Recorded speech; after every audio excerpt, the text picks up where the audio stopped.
isang kalderong leswe. At ilang minuto lang ay inialis na ito sa apoy. Okay, goods na goods, di ba? Yan.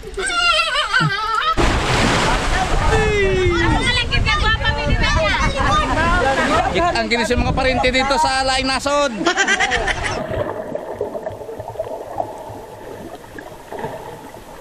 Ito, nagising.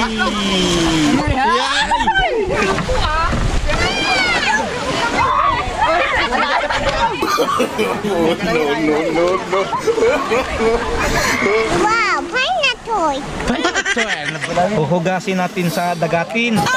Uy, lagi pala sukain para malutuin. Daw, kaway-kaway. Ay, hello guys. Hello. Kumain kami ng kinilaw. Sige, bira.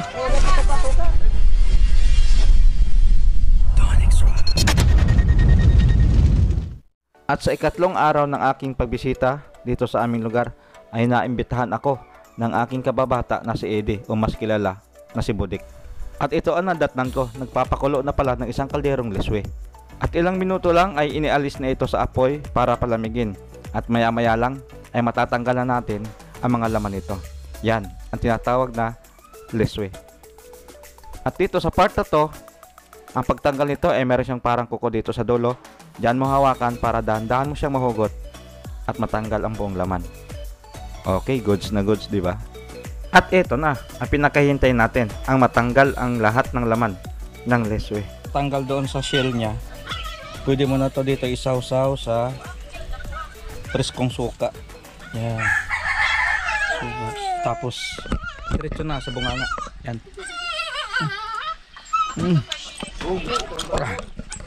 Pwede rin dyan.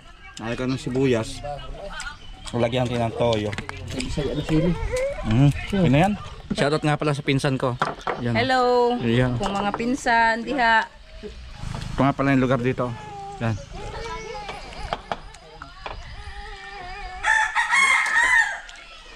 Ay, yung bundok na yan dyan.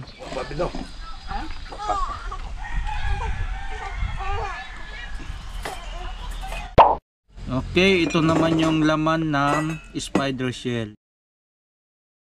Yan oh, malalaki. So ito guys, i-share ko na lang din sa inyo kasi marami din tayong mga kaibigan na nagtatanong kung gaano daw kami kalayo sa dagat. So ito yung bahay namin. Then ito na yung dagat. So napakalapit lang, di ba?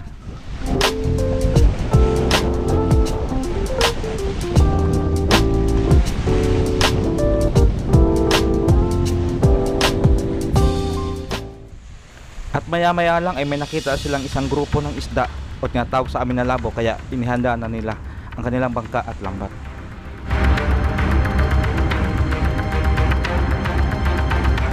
At nangyari na nga ang nakakatuwang eksena. So nag-aarya sila o nilalatagan na nila ng lambat ang isang grupo ng isda o labo. So ito yung tradisyon na pamamaraan ng pangingisda sa amin. So ito yung tatawag sa amin na baling.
Ang kinis yung mga parente dito sa Laing Nasod. Kawawa na.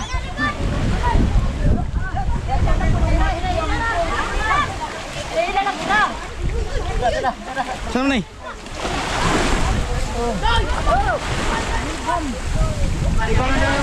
Nandun pa sa malayo.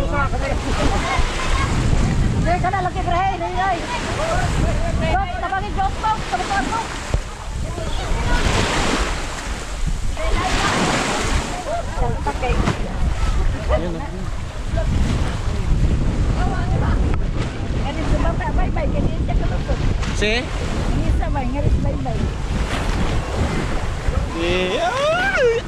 Nabasa na kong itlog. Tara, tara. Tara. Dilis siya, dilis.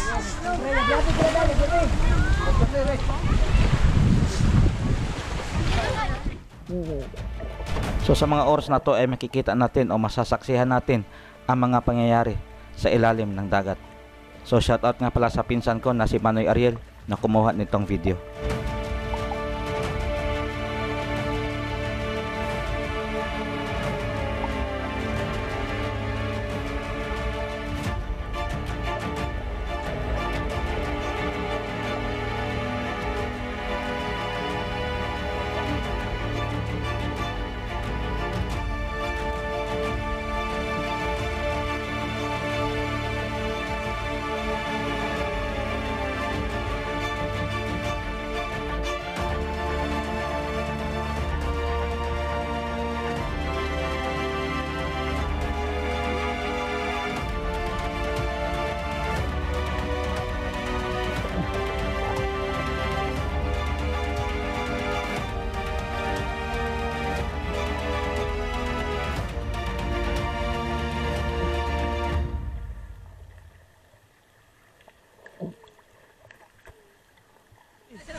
Alsa na, alsa.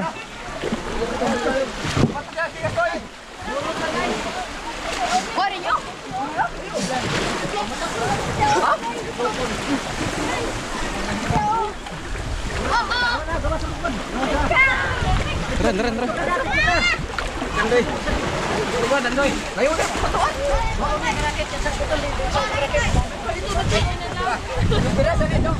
Hey, mga turista.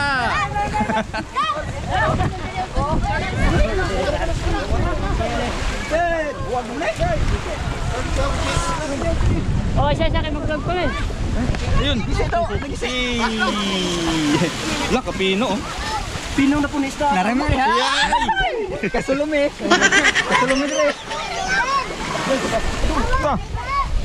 Astig no, astig sila kay libog. Oh, smile man. Smile. Smile bro. Agay. Mga dede sa mga mas bati ande ni mga libog. Aw pa ini dede. Sagol ko kon. Ulay. Repolyo. Pulyo na yan teman-teman.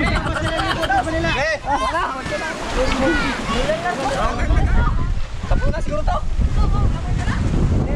Tapunan ba?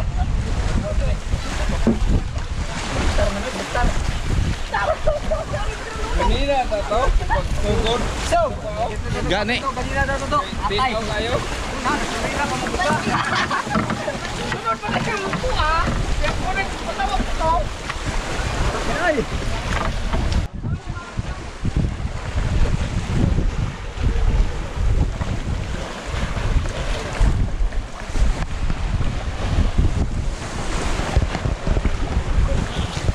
Langoy. Langoy.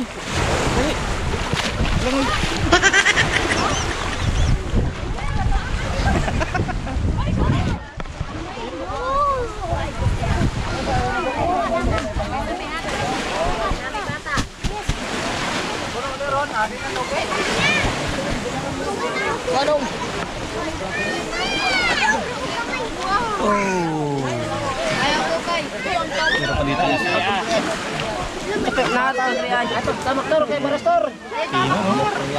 Ayo tamak tor. Kalambre mo kinakakuha ko sinampak ko. Ada yang yoga. Muna kanina akong kinumburumbo. Lamayan mandala. Ayun, kung napapansin nyo ay maraming tao dahil lahat ng tumulong kanina sa paghila ng lambat ay magkakaroon po o mabibigyan ng isda.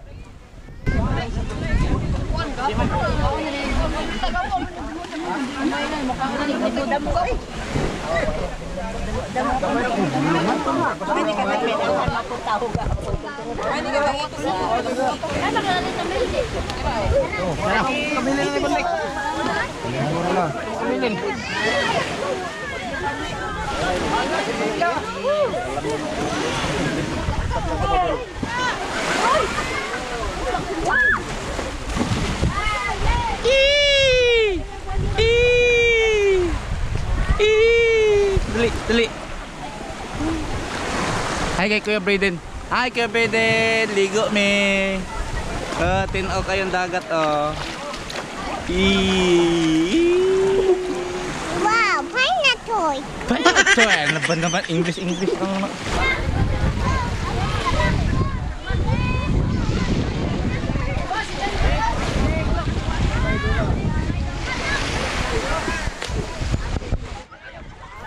At habang patapos na, ito talaga ang masaya rito, ang hindi nawawalang kulitan.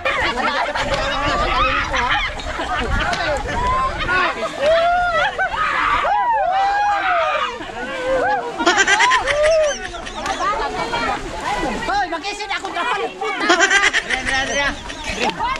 Ako dapat magisin.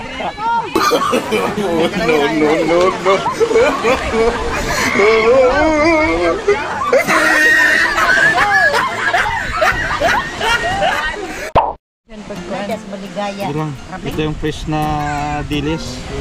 Tinanggalan ng ulo at bituka. Yan. Gagawin nating kilawin. Amazing. Bago kilawin. Uhugasin natin sa dagatin. Kaya kasabot tangan na kanya lang. Kahit hindi mo natanggalan ng ano yan, buto. Kasi fresh na fresh yan. Wala pang isang oras nung nahuli. Luya, buruyas, matos, garilyas at mga tagdaran guys ha. Uy, lagi pala sukain para malutuin.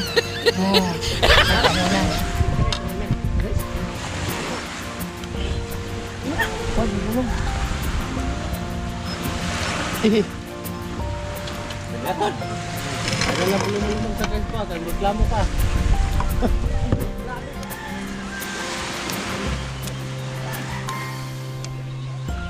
May mga bida rito, ayan oh. Mag-aantay ng labo. Yan ang isda mamaya. Muro ami part 2. Tara guys, mga untag konggo. Konggo.